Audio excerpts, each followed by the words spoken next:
Leitura do livro 1984 de George Orwell, capítulo 2. Você tem uma chave de porcas? Disse Winston, mexendo com a porca na articulação angular. Abre aspas. Uma chave de porcas? Fecha aspas. Disse a senhora Parsons, tornando-se imediatamente invertebrada.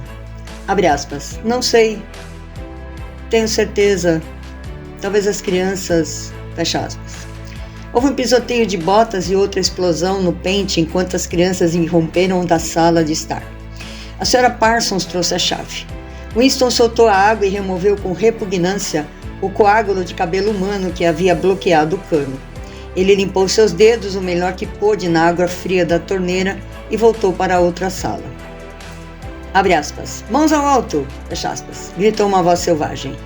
Um garoto bonito e com aparência de durão, de 9 anos, apareceu por trás da mesa e o ameaçava com uma pistola automática de brinquedo, enquanto sua irmãzinha, cerca de 2 anos mais nova, fazia o mesmo gesto como um fragmento de madeira. Ambos estavam vestidos com o uniforme dos espiões, calções azuis, camisas cinzas e lenços vermelhos.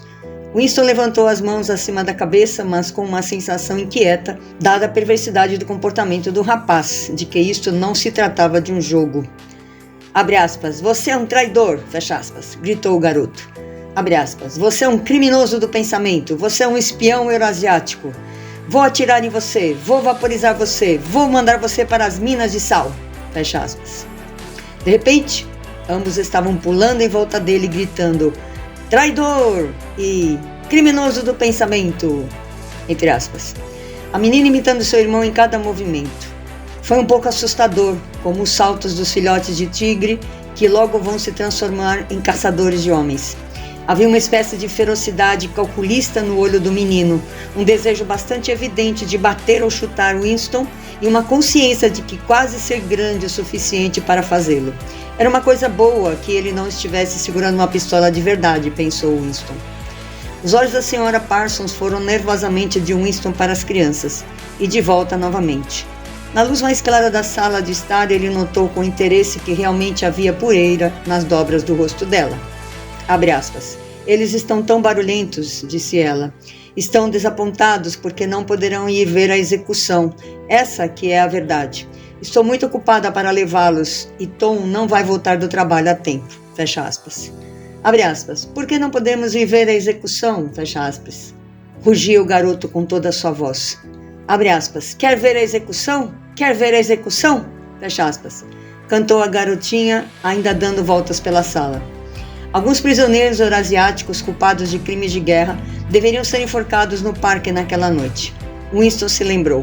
Isso acontecia cerca de uma vez por mês. Era um espetáculo popular.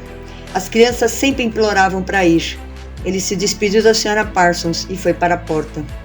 Mas ele ainda não tinha se afastado nem 6 passos, quando algo bateu na parte de trás do seu pescoço com um golpe doloroso e agonizante. Era como se um fio de arame quente tivesse sido espetado nele. Ele se virou bem a tempo de ver a senhora Parsons arrastando seu filho de volta para a porta enquanto o garoto guardava um estilingue no bolso. Abre aspas. Goldenstein! Fecha aspas. Gritou o garoto enquanto a porta se fechava sobre ele. Mas o que mais impressionou Winston em toda a cena foi o olhar de susto e indefeso no rosto acinzentado da mulher. De volta ao apartamento, ele passou rapidamente pela teletela e sentou-se à mesa novamente, ainda esfregando o pescoço. A música havia parado. Em seu lugar, uma voz militar seca estava lendo, com uma espécie de brutal prazer, uma descrição dos armamentos da nova fortaleza flutuante que acabava de ser ancorada entre a Island e as Ilhas Faroe. Com aquelas crianças, pensou ele, aquela mulher miserável deve levar uma vida de terror.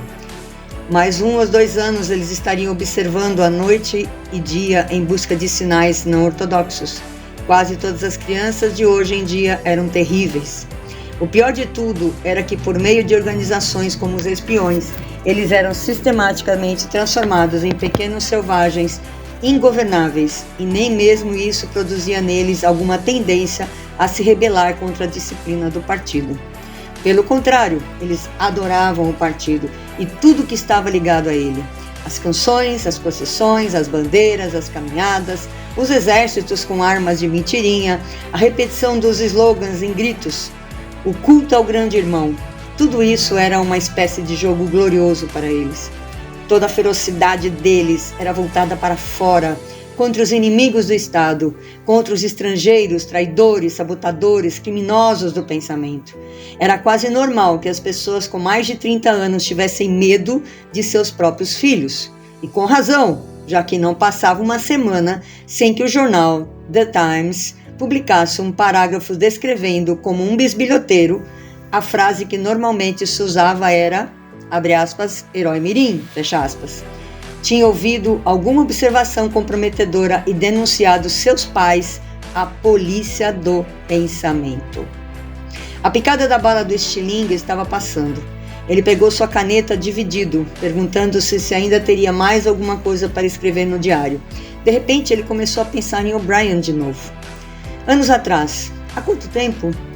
Deve ter sido 7 anos. Ele havia sonhado que estava caminhando por uma sala escura. E alguém sentado a um lado dele havia dito ao passar, abre aspas, vamos nos encontrar no lugar onde não há escuridão, fecha aspas. Isso foi dito muito silenciosamente, quase casualmente, uma declaração, não um comando. Ele havia continuado a andar sem parar. O que era curioso é que na época, no sonho, as palavras não tinham surtido um efeito muito grande nele. Foi só mais tarde e aos poucos que elas pareceram assumir um significado. Agora ele não conseguia se lembrar se foi antes ou depois de ter o sonho que ele tinha visto O'Brien pela primeira vez.